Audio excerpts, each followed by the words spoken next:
recruiters get a bad rap and people get really frustrated with them, and it's understandable. I've been a recruiter for many years in my life, so I understand more than some job seekers might what's going on behind the scenes and behind that process, right? But if you've never been in the hiring process, sometimes it's kind of hard to understand why aren't they responding to me, or what's going on. But I think the important thing is to remember they're not there to find you a job. They work for the company. However, it's still a good idea to build relationships with them, have conversations, add them to your LinkedIn network, because you just saw a short clip from our interview with Lorraine Rise, the CEO of Career Uprising, where she answers the question, what to do when your job search isn't working. Real quick, do me a favor, subscribe and like the video to help our channel grow, then ring the bell to be notified when we post videos in the future. As you watch this part of the interview, post in the comments your frustrations with the current job market. And to see the complete interview, click up here so you can hear more advice from Lorraine, who gives us practical advice to activate your job search with productive action steps you can take right now. Question, which is, how do you effectively work with recruiters, staffing agencies, recruiters? And because you mentioned they advocate for you. Why do they advocate for you? Like, why do they? Because that's how they get paid. And that's where you mentioned before, you pay somebody to find a job for you. No, consider working with recruiters, building a relationship, because they get paid for putting you in a position. And if they work with you, then they're going to get paid. So that's why having a good resume, a good LinkedIn profile, you'll get recruiters contacting you. So kind of walk us through that. How can you work with a recruiter? Yeah, well, I think we have to have the right expectations. So a lot of recruiters get a bad rap and people get really frustrated with them, and it's understandable. I've been a recruiter for many years in my life, so I understand more than some job seekers might what's going on behind the scenes and behind that process, right? But if you've never been in the hiring process, sometimes it's kind of hard to understand why aren't they responding to me, or what's going on. But I think the important thing is to remember they're not there to find you a job. They work for the company. However, it's still a good idea to build relationships with them, have conversations, add them to your LinkedIn network, because they will remember you and you will be searchable. And if you are a match for something that they have, they will work with you throughout that process. They will advocate for you. That was the experience that I had several times. Every time I would go interview, they would call me afterwards. How did it go? Okay, here's the next step. Here's what you should emphasize in your interview. They know that client really, really well. And it's always great to have that support. So they will advocate for you if you are a match. Now, a lot of people get frustrated because they want recruiters to advocate for them up front when they haven't even determined if they're really a match for anything yet, right? So that's kind of the problem. We have to manage our expectations with that relationship. But staffing agencies are one way to find recruiters, but there's also in-house recruiters. So that's a recruiter who works dedicated for that company. And so they're an employee of that company, not an agency. So they only recruit for their employer.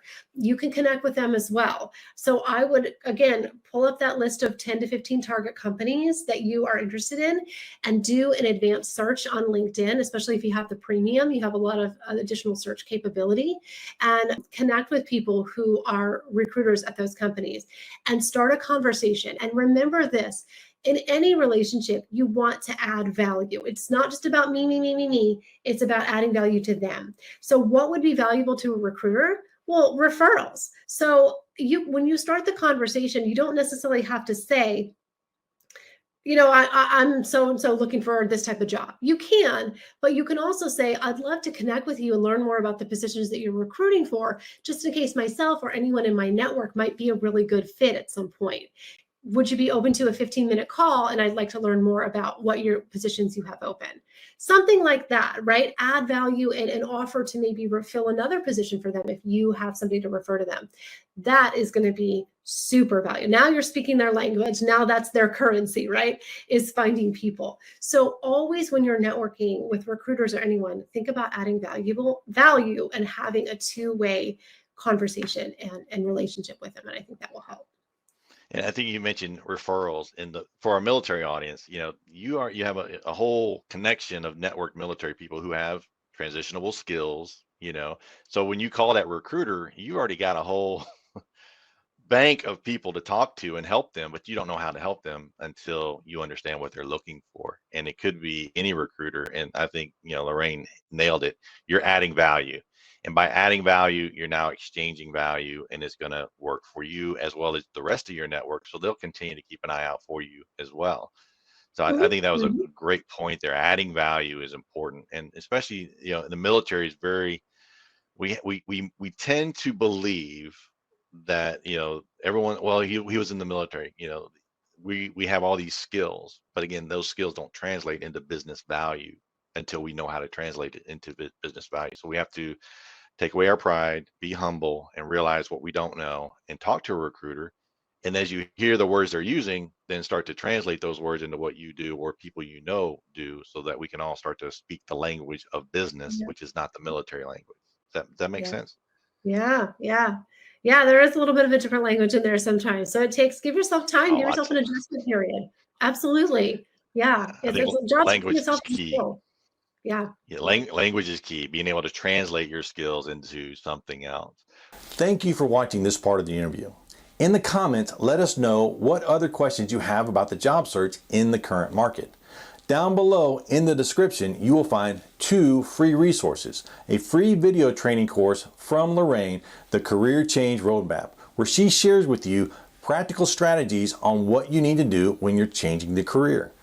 You'll also find a link to get a free resume review from SCM.Jobs. This free resume review is conducted by professional resume writers who can let you know how your resume comes across when you're applying for a job. Both resources are free, so gain better insight to improve your results. And to get more great insight into the job search from Lorraine, click on the link to watch the complete interview. And don't forget to subscribe, like, and ring the bell to help our channel grow and be notified of future videos just like this.